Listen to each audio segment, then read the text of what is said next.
ပါလုံးမဲ့ကိုယ်စိတ်ကူးတဲ့စီစဉ်ဆွဲ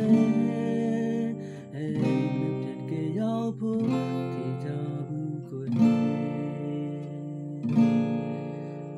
အသက်ငယ်လေးရဲ့ချင်းရှိတဲ့တွေ့မိ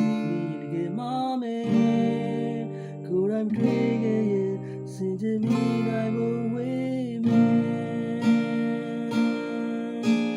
ကိုယ်တိုင်ကြုံမသိရဲ့ကိုယ်တိုင်ပိုင်တဲ့ရွယ်ဒီကြောင့်ပြရနိုင်ဘူးလူဝဟာကိုယ်ငွေပါဘယ်ချိန်ကြုံလဲမသိရဲ့ချိန်ချိန်မှာတော့တွေ့မယ်ဒီကြောင့်ပြရရှိတာ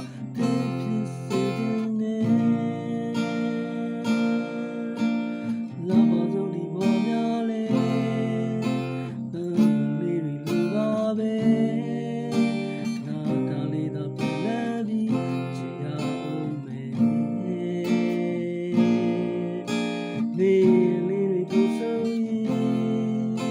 ညောင်တူကြည်ရမယ်ကိုယ်တိုင်တွေ့ခဲ့ရင်စင်ကြယ်မိနိုင်ဖို့ဝေးမယ်ကိုယ်တိုင်ကြုံမသိရဲ့ကိုယ်တိုင်မပိုင်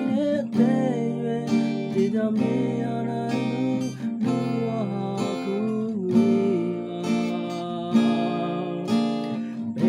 ကြုံလည်းမသိရဲ့အချိန်ချိန်မှာတော့တွေ့မယ်ကြောက်တွေ့ရှိတာဒီစေချင်နေကိုယ်တိုင်ကြုံမသိမယ်ကိုယ်တိုင်မပိုင်တဲ့ရွယ်ဒီကြောင့်